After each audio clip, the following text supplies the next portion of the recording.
Good morning everyone, আসসালামু আলাইকুম। কেমন আছেন আপনারা সবাই? আশা করি আল্লাহর অশেষ রহমতে সবাই অনেক অনেক ভালো আছেন। আজকের ভিডিওটি একদম ছাদ থেকে শুরু করে দিলাম।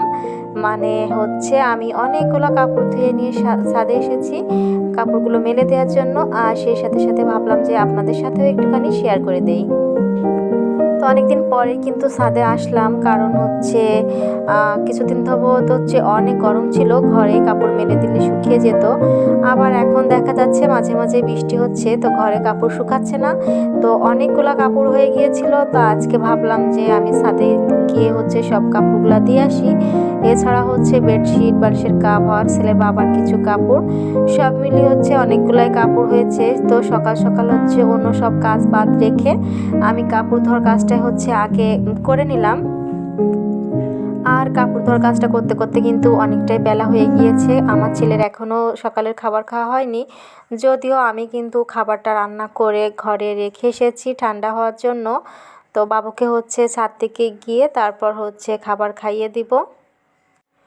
আপনারা যারা আমার ভিডিওটি দেখা শুরু করেছেন কিন্তু একটা লাইক দেননি, প্লিজ একটা লাইক দিয়ে দিবেন। আপনাদের একটা লাইক কিন্তু আমার ভিডিওকে অনেকের কাছে পৌঁছে দিতে সাহায্য করে, সেই সাথে সাথে কিন্তু আমারও নতুন নতুন ভিডিও বানানোর উৎসাহ জাগে। আর আজকে কি হয়েছে, আমাদের বাসার বাড়ির আন্টিদের অনেকগুলো সজনে গাছ আছে, তো সেই সজনে গাছগুলো আজকে কেটে ফেলেছে। আর সজনে পাতার যে উপকারিতা সেটা আজকের ভিডিওতে আর বলছি না, তবে সজনা পাতার কিন্তু সত্যি অনেক উপকারিতা আছে, এটা কিন্তু ব্যথার জন্য অনেক উপকারী। তো আমার হাজব্যান্ড কিন্তু এই সজনে পাতাটা কিন্তু খেতে খুব পছন্দ করে, কিন্তু আমার একদমই খেতে পারি না আমি, আমার কাছে খুবই গন্ধ লাগে। যাই হোক, বাসার সবাই আজকে সজনে পাতা রান্না করবে, আর আমাকে বলতেছিল যে নিয়ে যাও, নিয়ে আজকে রান্না করো। তো কি আর করবো, আমিও ভাবলাম যে তাহলে নিয়েই যাই, ওর আব্বুকে সজনে পাতার ভর্তা করে দিব। তো আজকে অবশ্যই সজনে পাতার ভর্তার রেসিপিটি আপনারা আমার ভিডিওর মাধ্যমে দেখে নেবেন, আমি কিভাবে একদম তেতো ছাড়া খুব সুন্দর করে সজনে পাতার ভর্তাগুলো করেছিলাম। এখান থেকে একটু জালি জালি দেখে আমি কিছু পাতা নিচ্ছি, যে পাতাগুলো একদম নরম হবে। শক্ত পাতাগুলো কিন্তু বাটতে গেলে অনেকটা কষ্ট হয়, আর আমি কিন্তু একদম বেটেই কিন্তু ভর্তাটা করি। আর এই যে দেখতে পাচ্ছেন, ছেলের জন্য কিন্তু আমি নুডলস আর মিষ্টি কুমড়া দিয়ে খুব সুন্দর একটা স্বাস্থ্যকর হেলদি একটা খাবার আমি রান্না করে রেখে গিয়েছিলাম, আর এখন বাবুকে এটা খাইয়ে দেব। আমার ছেলে কিন্তু মাশাআল্লাহ এই খাবারটা খুবই পছন্দ করে। তো এই খাবারটা কিভাবে রান্না করেছি তার একটা রেসিপি আমার ভিডিওতে দেওয়া আছে, যাদের ছোট বেবি আছে চাইলে কিন্তু আপনারা সেই ভিডিওটি দেখে নিতে। খাবারটি খাওয়ালে কিন্তু আপনাদের বাচ্চাদের কিন্তু গ্রোথ ভালো হবে এবং স্বাস্থ্যের জন্য কিন্তু অনেক উপকারী একটা জিনিস।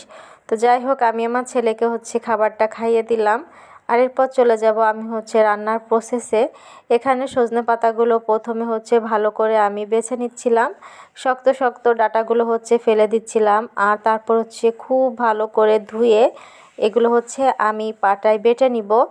তো কেউ চাইলে ব্লেন্ডারে ব্লেন্ড করে নিতে পারেন। তো অনেকে আছে দেখি যে এভাবে আগে লবণ দিয়ে সিদ্ধ করে নেয়, কাঁচামরিচে লবণ দিয়ে। তো এইভাবে সিদ্ধ করলে কি হয়, সজনে পাতাটা কিন্তু খুব বেশি নরম হয় না, এটা একদম শক্ত শক্ত থেকে যায়, আর ওটা খেতেও খুব একটা ভালো লাগে না। কিন্তু আপনি যদি একটু কষ্ট করে বেটে তারপর এটা মশলা দিয়ে ভাজি করেন, তাহলে কিন্তু আপনার উপকারের সাথে সাথে আপনার মুখেও কিন্তু অনেক ভালো লাগবে, মজা লাগবে। তো শুধু তো সজনা পাতার ভর্তা করলে হবে না, এখানে আমি আলু ভেজে নিয়েছি, সাথে অনেকগুলো মাছ ভেজে নিয়েছি। আজ রান্না করব আলু আর ধুন্দুল দিয়ে এই মাছের ঝোল, সেই সাথে ধুন্দুলটাও কেটে নিয়েছি। আর তারপর আমি ভিডিও সেইভাবে রেসিপি খুব বেশি ভালো করে ভিডিও করতে পারিনি, যতটুকু করেছি ততটুকুই আপনাদের সাথে শেয়ার করতেছি, কারণ ভিডিওর ভিতরে আমার কল চলে এসেছিলো। আর এদিকে কিন্তু সময়টা অনেক হয়ে গিয়েছে, তাই আমি তাড়াহুড়ো করে রান্নাটা করতেছিলাম। আর এদিকে দেখতে পাচ্ছেন আমার কিন্তু ধুন্দুলের তরকারিটা প্রায় হয়ে আসতেছে বলতে আমি এখন মাছগুলো দিয়ে আর একটু কিছুক্ষণ ঝোলটা একটু শুকিয়ে নিব। আর দেখা যাচ্ছে কি যে ধুন্দুলের তরকারিটা মনে হচ্ছে অনেক তরকারি, কিন্তু আসলে এটা কিন্তু একদম নরম তরকারি, খাওয়ার সময় কিন্তু দেখা যাবে যে অনেকটাই লাগবে। আর আজকে শুধু একটা তরকারি আমি রান্না করলাম, আর শুধু এই সজনা পাতাটা ভর্তা করেছি আর হচ্ছে ধুন্দুলের তরকারিটা রান্না করেছি। তো মাশাআল্লাহ দুইটা জিনিসই কিন্তু অনেক মজা হয়েছিল। যেই আমি সজনা পাতা খেতে পারি না, সেও কিন্তু আমি একটুখানি খেয়ে নিয়েছিলাম। তো আপনারাও কিন্তু চাইলে আমার মতো এভাবে ভাজতে পারেন, যদিও আমি রেসিপিটা খুব ভালো করে আপনাদের সাথে শেয়ার করতে পারিনি অনেক বেশি ব্যস্ততার জন্য। এই যে আমি এখানে সুন্দর করে বেটে নিয়েছি, দেখতেই পাচ্ছেন, হালকা একটু সাবা থাকলেও সমস্যা নেই। আর তারপর এখানে হচ্ছে আমি পেঁয়াজ, তারপর রসুন হচ্ছে একটু থেতো থেতো করে নিয়েছি, আর কাঁচামরিচটা ফুল বেটে দিয়েছি, সাথে এখানে একটু জিরো দিতে পারেন বেটে। তো এই মশলাটা হচ্ছে আমি দিয়ে দেব তেলের ভিতর, সাথে পরিমাণ মতো হলুদ আর লবণ দিয়েছি। মশলাটা কিছুক্ষণ একটু ভেজে তারপর এখানে হচ্ছে আমি বেটে রাখা সজনে পাতাটা দিয়ে অল্প অল্প করে তেল দিয়ে একদম লো আঁচে উল্টে পাল্টে খুব ভালো করে ভেজে নিব। তেলটা একটু বেশি দিতে হবে, তাহলে কিন্তু এটা খেতেও অনেক মজা লাগবে আর খুব বেশি গন্ধ আসবে না। একটু ভালো করে ভাজতে হবে এই আর কি। যাই হোক, আজকে কিন্তু অনেক ভালো লেগেছিল এই ভর্তাটা, বারবারই বলতেছি, প্রশংসা করতেছি। আর এটা তো শরীরের জন্য অনেক উপকারী, বাত ব্যথা, যে কোনো ধরনের ব্যথার জন্য কিন্তু অনেক উপকারী এই সজনে পাতার ভর্তাটা।